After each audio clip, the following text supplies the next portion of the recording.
आज का जिला है जबलपुर।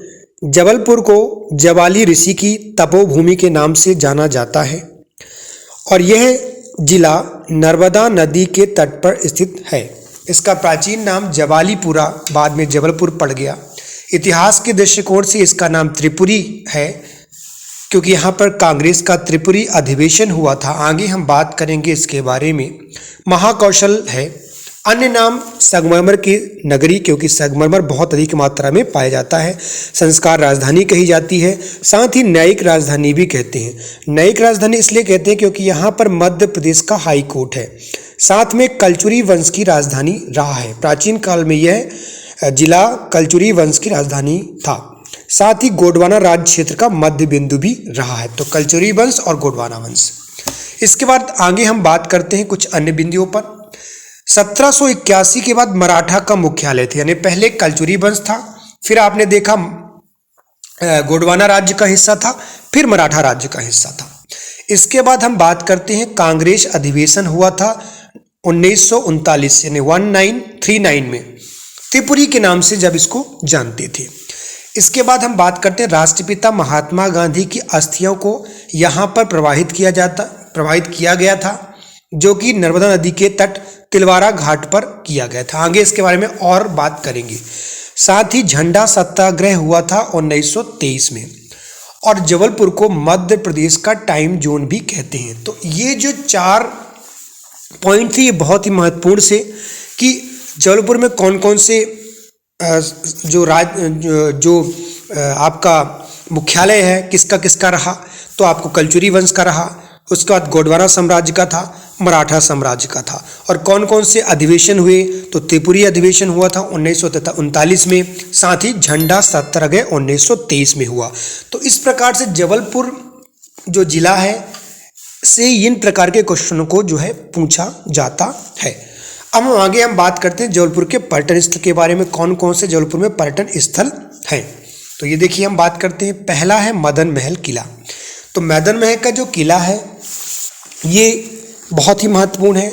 संग्राम सागर है, बाजना मठ है, कचनार सिटी, हनुमान ताल, डुमना नेचर पार्क।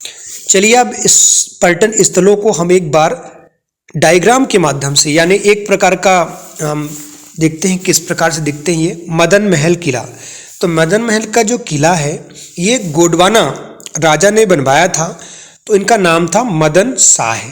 1114 ईस्वी में इसको बनाया गया था, इसीलिए मदन शाह के नाम पर इस किले का नाम मदन महल पड़ गया। उसके बाद हम इसके बारे में बात करें कि मदन शाह जो थे वो गोंडवाना साम्राज्य के राजा थे। इन्होंने और क्या क्या निर्माण करवाया, तो संग्राम सागर ये भी उन्होंने ही बनवाया था 14वीं शताब्दी में। इसके साथ ही बाजना मठ भी उन्होंने ही बनवाया था। तो मदन महल का किला, संग्राम सागर और बाजना मठ मदन शाह के द्वारा बनाए गए। कचनार सिटी में भगवान शिव की एक बहुत ही लंबी प्रतिमा है जो 72 फीट की है। उसके बाद हम बात करते हैं हनुमान ताल की। तो जबलपुर में कुल मिला के 52 ताल है। तो कभी भी यदि ताल से संबंधित कोई प्रश्न आता है तो आप जबलपुर ही लगाएं। फिर हम बात करते हैं डुमना नेचर पार्क की। डुमना नेचर पार्क, तो डुमना के नाम से जबलपुर में एयरपोर्ट भी बनाया गया है। चलिए हम एक बार डुमना जो नेचर पार्क है इसका एक डायग्राम या चित्र देख लेते हैं ताकि चित्र के माध्यम से हमें जरूर याद रहे। कभी भी हमें कोई भी पॉइंट नहीं छोड़ना है जो एग्जाम के दृष्टिकोण से बहुत ही महत्वपूर्ण है। तो ये देखिए डुमना नेचर पार्क का ये गेट है, कभी आप जाएं तो यहाँ पर जरूर। कुछ अन्य पर्यटन स्थलों के बारे में बात करते हैं। चलिए भेड़ाघाट संगमरमर। भेड़ाघाट जो संगमरमर है भेड़ाघाट का, ये हमेशा सफ़ेद कलर का होता है क्योंकि अक्सर पूछ देते हैं कि किस प्रकार का संगमरमर जो है पाया जाता है। तो आप सफ़ेद कलर का लगाइए क्योंकि राजस्थान में पिंक कलर का संगमरमर या अन्य प्रकार के संगमरमर भी पाए जाते हैं। तो ये बहुत ही महत्वपूर्ण है एग्जाम के दृष्टिकोण से। दूसरा है धुआंधार वाटरफॉल। देखिए इसको धुआंधार क्यों कहते हैं, क्योंकि जो पानी गिरता है ऊपर की तरफ से बिल्कुल दूध के आकार का दिखता है, बहुत ही एकदम धुआं की तरह दिखाई देता है। बरगी डैम जो है ये बहुत महत्वपूर्ण है। बरगी डैम 1971 में इसका जो है निर्माण करवाया गया था। रानी अवंतीबाई के नाम से भी इसको जानते हैं। तो ये एक प्रोजेक्ट है, हाइड्रो प्रोजेक्ट भी यहाँ पर लगा है। फिर देखते हैं तिलवारा घाट। तिलवारा घाट में क्या है? तिलवारा घाट में यदि हम बात करते हैं तो जबलपुर का ये घाट है जहाँ पर महात्मा गांधी की अस्थियों को प्रवाहित किया गया था। साथ ही रानी दुर्गावती संग्रहालय, रानी दुर्गावती के शासन रहा तो इसे संग्रहालय बनाया गया है। और ये है निदान फॉल्स, ये बहुत ही इंपॉर्टेंट है। इसके बाद हम धार्मिक स्थलों के बारे में बात करते हैं जबलपुर के। तो पिसनहारी के मढ़िया है, 64 योगिनी मंदिर, रूपनाथ अभिलेख, त्रिपुरी सुंदरी मंदिर, तिगवा मंदिर और बेलसिंग रॉक। देखिए कुछ इस तरह से दिखाई देता है। पिसनहारी की जो मढ़िया है, कभी भी आप जाएं तो यहाँ पर घूम के आएं। इसके बाद जो अन्य मंदिर या अन्य जो धार्मिक स्थल है उनको भी एक बार हम डायग्राम के माध्यम से समझ लेते हैं ताकि एग्जाम के दृष्टिकोण से हमको याद रहे। तो ये 64 योगिनी का मंदिर है, धार्मिक स्थान है। हमेशा क्वेश्चन आता है कि 64 योगिनी का जो मंदिर है वो किस जिले में स्थित है, तो आप जबलपुर लगाएं, इसलिए संस्कार की राजधानी भी कहते हैं इसको। अब हम बात करते हैं अन्य रूपनाथ अभिलेख की। ये रूपनाथ का अभिलेख है, इसको भी आप जरूर याद रखें। रूपनाथ का अभिलेख जबलपुर जिले में स्थित है। आगे हम बात करते हैं त्रिपुरी सुंदरी मंदिर। तो मैंने बताया था कि त्रिपुरी जो है ये इतिहास के दृष्टिकोण से इसका नाम जो है पड़ा था। तो त्रिपुरी सुंदरी मंदिर का एक चित्र देख लेते हैं, इस तरह से कुछ दिखाई देता है, बड़ा ही सुंदर मंदिर है। इसके बाद हम जानते हैं तिगवा मंदिर। तो तिगवा मंदिर किस तरह से दिखाई देता है, इसको भी एक स्लाइड के माध्यम से जान लेते हैं। इस तरह से कुछ दिखाई देता है, प्राचीन इमारत दिखाई देती है इसमें। इसके बाद हम बात करते हैं नेक्स्ट बेलसिंग रॉक। ये क्या हो सकता है, इसके बारे में बहुत कम लोग जानते हैं और यहाँ पर कई लोग घूमने भी नहीं जाते हैं। तो आप इस बार जरूर जाएं यहाँ पर बेलसिंग रॉक पर। चलिए बेलसिंग रॉक को देख लेते हैं किस तरह से बेलसिंग रॉक जो है वो दिखाई देता है, क्योंकि 90% लोग नहीं देखने जाते हैं। तो हम ये देखो, ये है बैलेंसिंग रॉक। ये जो पत्थर है अपने आप में एक अजूबा है, एक ऐसा ही मेंटेन है, एकदम बैलेंस के रूप में बना हुआ है, इसलिए इसको बैलेंसिंग रॉक के नाम से जानते हैं। चलिए अन्य कुछ महत्वपूर्ण तथ्य जबलपुर के बारे में जानते हैं अगली स्लाइड में। तो ये देखिए, जबलपुर देश का प्रथम रत्न परिष्कृत केंद्र के रूप में जाना जाता है। विकलांग पुनर्वास केंद्र, यहाँ पर जितने भी दिव्यांग हैं उनका पुनर्वास केंद्र बनाया गया है। विद्युत मंडल का मुख्यालय भी जबलपुर है। तो मध्य प्रदेश विद्युत मंडल का जो मुख्यालय है वो कहाँ है? जबलपुर है। तो ये 3 प्रश्न पूछ सकते हैं कि मध्य प्रदेश में प्रथम रत्न परिष्कृत केंद्र कहाँ है, देश का प्रथम परिष्कृत केंद्र कहाँ है, तो आप इसको बता सकते हैं जबलपुर में है। या देश का प्रथम विकलांग पुनर्वास केंद्र कहाँ है, तो जबलपुर है। विद्युत मंडल का मुख्यालय कहाँ है, तो आप जबलपुर बना सकते हैं। इसके बाद हम आते हैं जबलपुर मध्य प्रदेश में विभाग। तो पहले हमने देश में प्रथम देखा, अब हम मध्य प्रदेश में प्रथम देखते हैं। तो भूकंप रिएक्टर स्केल स्थापित है। कभी भी जब भूकंप आता है तो उसको रिएक्टर स्केल से नापा जाता है। तो इसके लिए जबलपुर में एक जो है स्थापित किया गया है। नगर निगम 1864 को यहाँ पर जो है स्थापित हुई थी।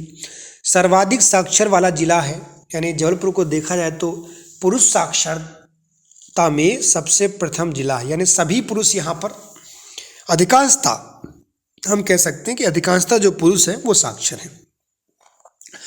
अब हम तो इस प्रकार ये 2 पॉइंट बहुत महत्वपूर्ण, जबलपुर देश का प्रथम और मध्य प्रदेश में प्रथम क्या क्या रखता है। फिर आगे बात करते हैं मध्य प्रदेश का हाई कोर्ट 1 नवंबर 1956 को जो है यहाँ पर हाई कोर्ट बनाया गया था। मध्य प्रदेश की स्थापना दिवस के दिन ही यहाँ पर जो है, इसको ऐसे याद रख सकते हैं, यहाँ पर हाई कोर्ट बनाया गया था। आगे कुछ बिंदुओं पर बात करते हैं, कुछ इस तरह से दिखाई देता है। देखिए आपका जबलपुर का जो हाई कोर्ट है। इसके बाद हम आगे बिंदुओं पर बात करते हैं जबलपुर के बारे में।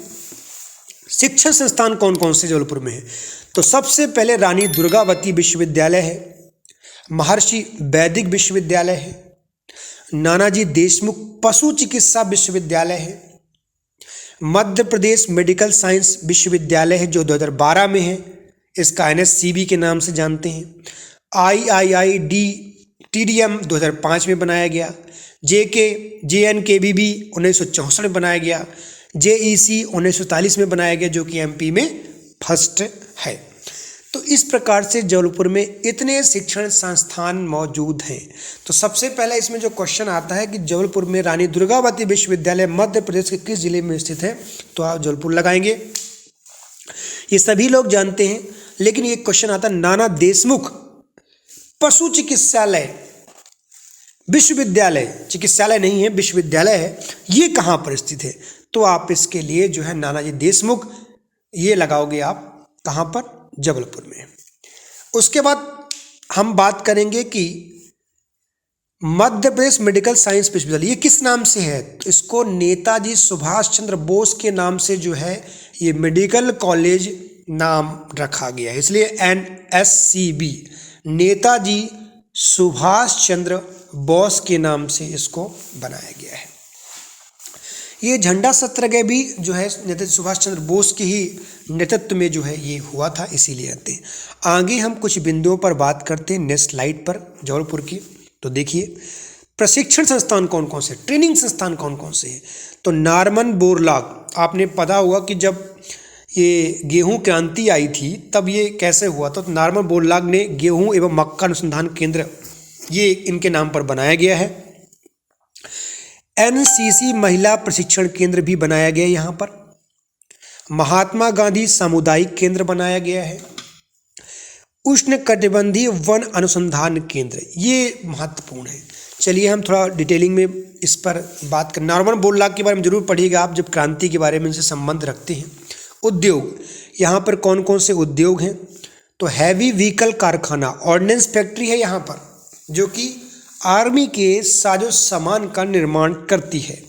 Gun carriage factory, government post and Telegram, ये गन कैरिज फैक्ट्री भी है यहाँ पर। 506 आर्मी बेस का वर्कशॉप बनाया गया है यहाँ पर। तो आर्मी के दृष्टिकोण से भी जबलपुर जो है बहुत ही महत्वपूर्ण है। चीनी मिट्टी उद्योग है यहाँ पर, यानी चीनी मिट्टी के जो बर्तन हैं वो बनाए जाते हैं।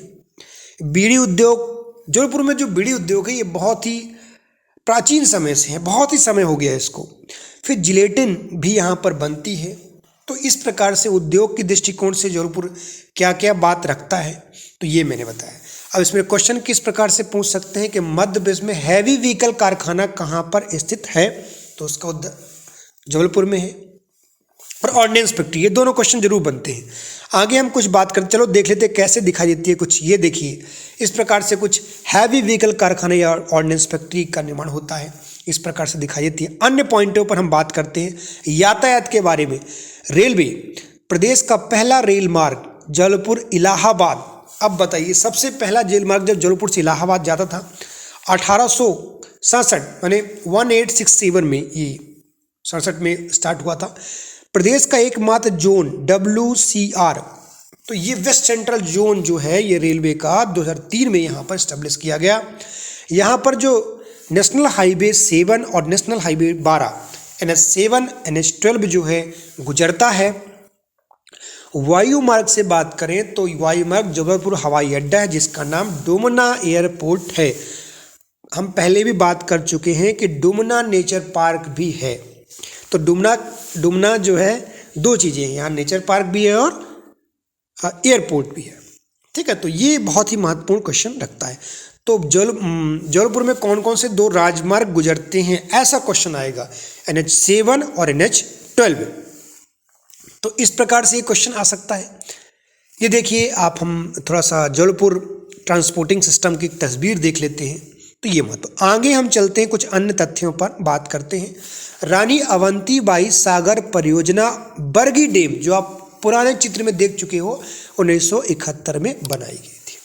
हमने बात भी किया था कि बरगी डैम जो है वो कब बना था, 1971 में बना था। और किसके नाम से जानते हैं इसको, रानी अवंतीबाई सागर परियोजना के नाम से इसको जाना जाता है।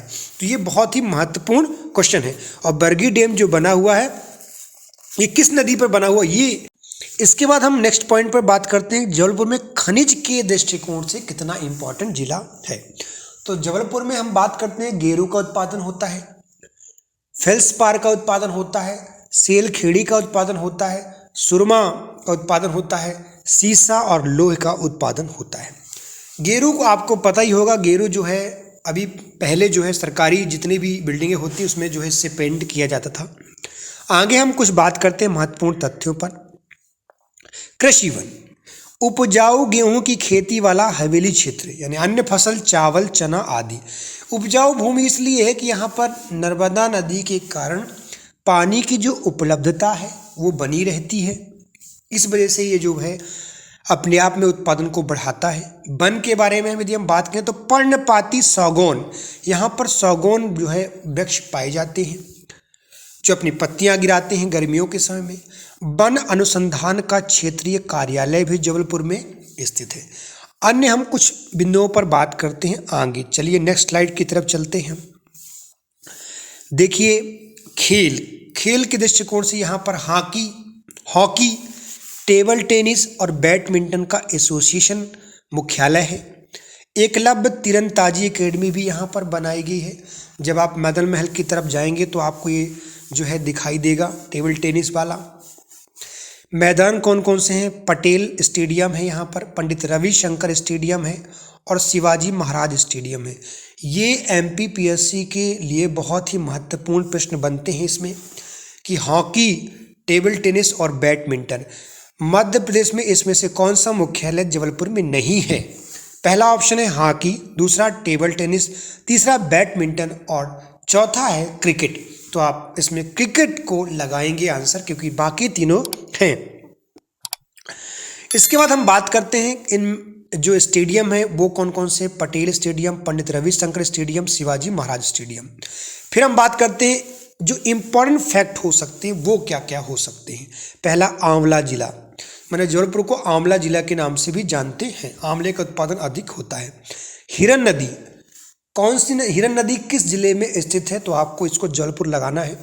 सुभद्रा कुमारी चौहान कर्म भूमि, सुभद्रा कुमारी चौहान की जो है कर्म भूमि भी यहाँ पर रही है। स्मृति समारोह RDBB, रानी दुर्गावती के नाम से यहाँ पर स्मृति समारोह का जो है आयोजन किया जाता है। तो ये थे जबलपुर के महत्वपूर्ण कुछ इम्पोर्टेंट फैक्ट। तो यदि क्वेश्चन आ जाए कि सुभद्रा कुमारी चौहान की कर्म भूमि मध्य प्रदेश के किस जिले से संबंधित है, तो आप जबलपुर लगाएंगे। क्वेश्चन यदि ये आ जाता है कि हिरन नदी कहाँ है, तो आप जबलपुर लगाएंगे। चलिए कुछ अन्य व्यक्तित्व के बारे में बात करते हैं। तो ये देखिए सुभद्रा कुमारी चौहान ये व्यक्तित्व थी यहाँ पर, कुछ ये हिंदी की महत्वपूर्ण कवित्री रही हैं। तो आगे हम चलते हैं। संबंधित व्यक्ति, जबलपुर से कौन से जो प्रसिद्ध व्यक्ति हैं वो संबंधित हैं, इनको एक हम देखते हैं। तो सबसे जया बादुरी आपको पता ही होगा, चित्र के माध्यम से देख लेते हैं। हमारे बिग बी यानी अमिताभ बच्चन जी की धर्म पत्नी है। इसके बाद आते हैं आदेश श्रीवास्तव। आदेश श्रीवास्तव जो है म्यूजिक डायरेक्टर थे, इनका अभी देहांत हो गया है कुछ समय पहले ही आदेश श्रीवास्तव जी का।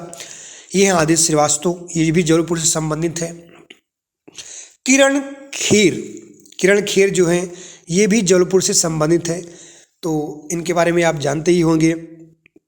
इनको भी एक डायग्राम के माध्यम से, चित्र के माध्यम से देखेंगे। किरण खेर जो है अनुपम खेर की जो है पत्नी है। तो ये किरण खेर जो हैं। इसके बाद हम बात करते हैं अर्जुन रामपाल, राजनीति फिल्म में जरूर दिखाई दिए थे इन्होंने। अर्जुन रामपाल भी जबलपुर के हैं। फिर हम बात करते हैं रघुवीर यादव जो है एक किसान पर जो एक फिल्म बनी थी उसमें भी ये थे। तो ये रघुवीर यादव भी जबलपुर के हैं। इसके बाद हम बात करते हैं टॉम अल्टर, इनके बारे में बहुत कम लोग जानते हैं। देखते हैं ये टॉम अल्टर कौन है। टॉम अल्टर ये देखिए इस तरह से कई बार इन्होंने फिल्मों में अंग्रेज का जो है किरदार निभाया है। इस प्रकार जबलपुर के सभी महत्वपूर्ण बिंदुओं को हमने इस जिले में कवर किया। आगे हम इस तरह जिले पर बात करेंगे।